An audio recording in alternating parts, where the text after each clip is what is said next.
Hey everyone, my name is Rooster, and welcome back to Mechabellum.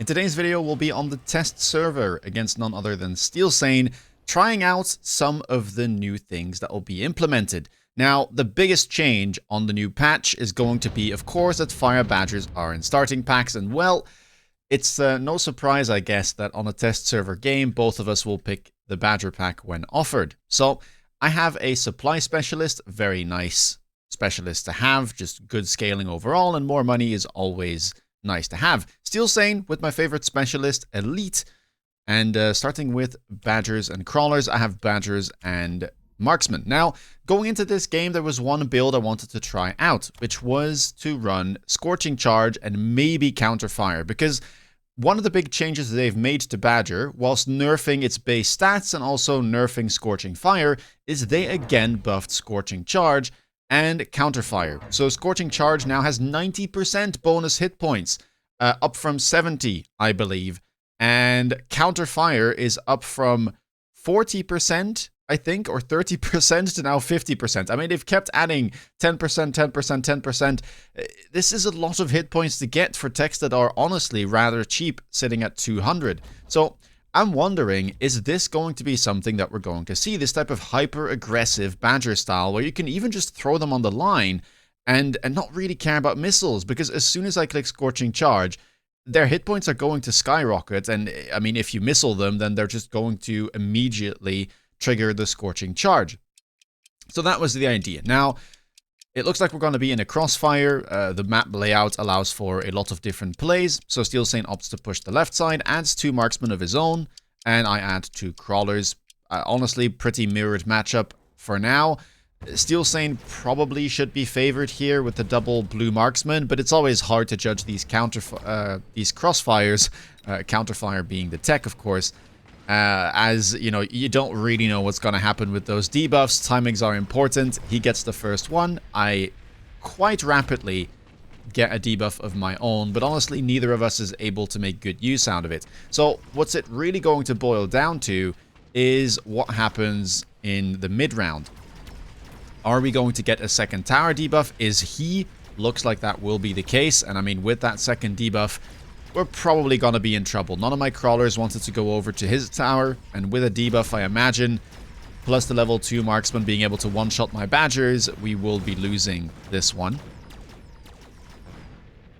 And that sends us into round 2. Now, I imagine that this type of build, and badgers in general, will be played an awful lot with something like Overlords. I think currently Badger Overlord is already an S-tier comp. Badger Raiden very good as well, but I think Badger Overlord is almost or even better, as it should beat Raiden technically, and it has a good matchup into Badgers as well, and it pairs nicely with them, so it's just a real menace of a unit combination. So I imagine that we'll see a bunch of that. Now, on round number 2, I decided to pick up Assault Scorpion, because I felt like, you know, maybe I can do some funky stuff here with a Scorpion on the line. Maybe I can, you know, instantly shoot at these Badgers. And Scorpion should be a decent unit as well on the new patch if we see a whole bunch of Badgers. Now, the one problem with this unit, I think, is that it doesn't have a good matchup into Overlord. Hence why I think Badger Overlord is going to be so good, because it typically just counters any other units that can deal well with Badgers, like Raiden or Scorpion. But you might have some scenarios where you can kind of cheat them out early or get a unit drop and then work from there. Now here, I'm just going to opt to put a crawler beside my newly bought Scorpion. I'm not going to add any chaff clear, but Assault Scorpion shoots quite fast at 3 seconds, and with 15 meters of splash, you can see that the chaff clearing is not even that bad. I will end up dying to the marksman, but I managed to clear 2 Badger packs and a pack of crawlers, which I'm quite happy with. And now we still have that right side. So we're going to grab a debuff. This time around, my small turret takes care of the crawlers. So we're not going to get debuffed, at least not over here. And it looks like we're not going to get debuffed at all. So round 2, we've already managed to turn things around. And I mean, it's a good thing because I didn't start with a lot of hit points. Round number 3, bunch of spells to choose from. You have Orbital Bombardment, Incendiary Bomb, Wasp Swarm. And I was thinking to myself, I probably should just take the Wasp Storm there. Both of our boards are pretty spread out, or at least mine is. Oh, yeah, his as well. So Orbital likely wouldn't do that much. Fire, I could try and go for, but I feel like it's just a bit of a waste. And I have to also be a bit careful about this Wasp drop. Now, I decided to use it aggressively because I didn't think he would go for double Fang, since it's a pretty big investment for an elite specialist, but he does. And, well, that leaves me basically having to put down some missiles. I will put a Fang behind this tower, I think. Or, never mind, I just buy a missile there. And I buy another Scorpion. I might change things up here. I'm not convinced that this was the play I went for. Yeah, I undo as I realize it's a little bit awkward. Maybe I want some other stuff. So instead, I buy another Badger. I go for Scorching Charge. And I do put a Fang here to kind of clean up the remainders of this Wasp pack. Because if the missile isn't right on top of them, usually a Wasp or two will survive. And you can already see the difference that it makes, right? Like, those Scorching Charge Badgers have 8,000 hit points compared to the usual 4,000. Again, they did receive a bit of a hit point and an attack nerf on this patch, but with the amount of hit points that you're gaining with the Scorching Charge buff, it kind of makes up for itself. And looks like it's going to be a very close fought round. Not sure who's going to come out ahead here. I do have 3 marksmen against his 2, but it's kind of just going to revolve around who can take out the Fangs the easiest, but looks like we're doing a good job of that. His marksman is rather distracted. Eventually we'll turn, but at that point we have enough chaff left to be able to win this. There we go. Very minor victory, but we'll take it. Round number 4, unit reinforcements show up, which we hadn't yet gotten. Now, here, I'm happy with my chaff clear. I don't need Arclights or Vulcan. Stormcaller in a headbutt situation isn't the best. It likes having long fights, especially, you know, using its range. So that's not exactly what this scenario is, which means that Fortress felt like the best thing to pick up. It's good into Arclights as well, which he picked up. It's good into Badger, and honestly, it's pretty good into Marksman as well. So I was happy to pick it up. And when you're playing hyper-aggressive like this, units that have Attack Like Barrier available, such as Fortress, can be very useful. So yeah, it's just a nice pairing overall, right? Like, Fortress gets countered by things like Melter, but Melter isn't the best at dealing with mid-sized units like Badger, so you can kind of just, like, protect your Fortresses with the Badgers in front, and it's overall just a very nice setup here. You can see that the Scorching Charge is almost immediately triggering there as the marksmen are shooting at it, and I mean, it's a powerful effect. I am burning some of my own chaff, but I don't even have that much chaff. I went for a deep flank here on the left because I could see I could pull some stuff. I leveled my Scorpion, and this guy is just crushing right now. Same thing, though, for those Arclights, and armor enhancement was picked up on them. And look at these guys going for the tower, taking the debuff. And yeah, this seems quite powerful. There are probably some scenarios where you can get screwed over. Notably, Scorpion still will one-shot, and of course, if you get one-shot, then the fire will just land on your own side of the board, and you can probably get hacked as well. But I think, you know, we might see some of this pop up here and there. This is just an incredible amount of hit points to get for a 200 cost tech, and, well, the effect can backfire, but in this scenario, it is actually quite useful from what we can see. He goes for Scorching Charge as well, and range enhancement on his Badgers, so big investment there. And at this point, I mean, I pick up the Rhino drop because I was kind of afraid that he would go for it himself, and, well, I don't have that much protection back there. Level up the Fortress. There's a Badger flank incoming as well. And I pick up a Badger myself. Or perhaps not. I go for a Fortress. There we go. I did leave a little hole there for the Fortress to fit. It's going to be directly engaging with this Marksman and the Arclight from here, so that's a very nice spot to put it in. And that's pretty much the round. Just a little bit of chaff and an Arclight. How is this going to play out? I mean, I think I should still be favored. There really isn't a good answer yet to my Fortress, and at level 2... I mean, you know, level 2 marksmen are better than level 1, but they're still not exactly made to deal with this. We have Scorching Charge Badgers going back and forth. No chaff surviving except the late Fangs. But, I mean, we're just crushing right now. Our tanky units are just too much to deal with. The Badgers will come through. The missile will hit them. And they might get to tower. They're trying to. The Fire Badgers very slowly moving right now. We're going to get another debuff. And at this point, are they even going to get to tower? My marksmen turn around.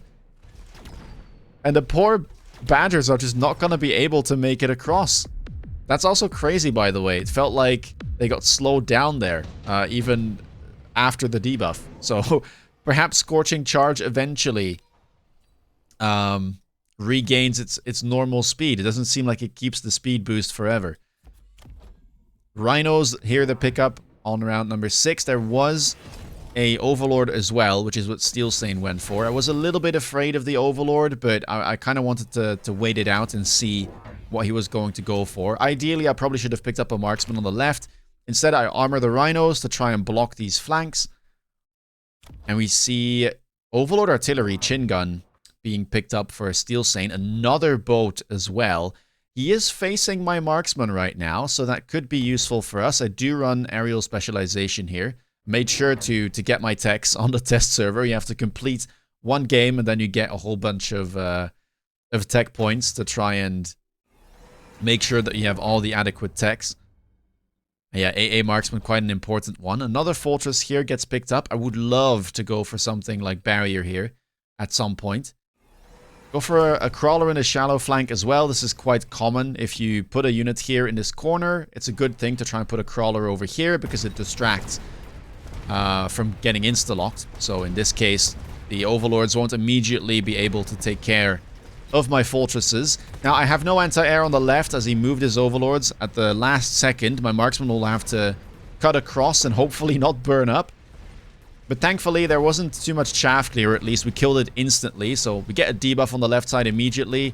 The boats are going to be stuck on my units for a while. Now we just have to walk across. Marksman, not the quickest, but I should have enough chaff here to be able to win this. And next round, we just have to add a couple of marksmen, grab that AA, and we should be completely fine. But yeah, could have been better. Maybe I should have bought some marksmen preemptively here to deal a little bit more damage, but it's still a good round nonetheless. And, no, we deal 1,200 damage there. Or we put Steel Stain at 1,200 hit points, rather. Round number 7, Laser Sight shows up, which is what Steel Stain will go for. Nuke available. I could go for it, but it's a bit expensive, and I know that Steel Stain had a redeploy, so I didn't really want to spend the money there. Amplifying Core and Mustang production line, though, could make sense on a fortress. The Wasp Swarm is back off cooldown, so we have to deal with that. Probably just put down some missiles, to be honest. And I mean, after that, the main thing for us to do is just to pick up some anti-air, really. Get that AA tech on the marksman going. And yep, here we go. So elite recruited marksman for us. And I'm going to layer them on the left side as well, taking the fortress levels where available. And I did pick up the Mustang production line on the right side because I felt like this side was kind of uncontested for now. And, well, if I have to travel across, then it's a good thing I'm spawning Mustangs every now and then, because it could amount to, you know, a good amount of bonus chaff. Missiles in the back to try and deal with the Wasps. I also put my Wasps defensively myself. And you will notice that I just left this Scorpion here the entire game. It got some levels. It's hard to kill.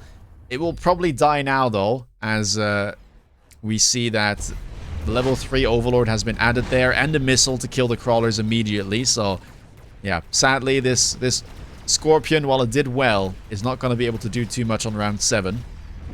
Marksman locked on, though, to that level 2 Overlord. And we're stalling quite a good amount. He is taking down my fortresses. Late Rhino coming in will likely die to that Chin Gun. There it goes.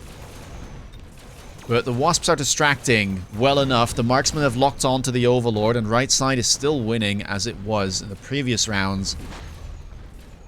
And as we take a tower, do we have enough here between the 2 fortresses and a bunch of marksmen? Looks like we do. So there we are. A very quick, a very aggressive game from us on the test server. Now, obviously, you have to maybe take some of this with a grain of salt, like we are testing out some things. But I do genuinely believe that Badger, in general, will be played a lot. Maybe this type of build won't be as viable, but I think it's worth trying out because, you know, they're starting to just bump up those hit points more and more.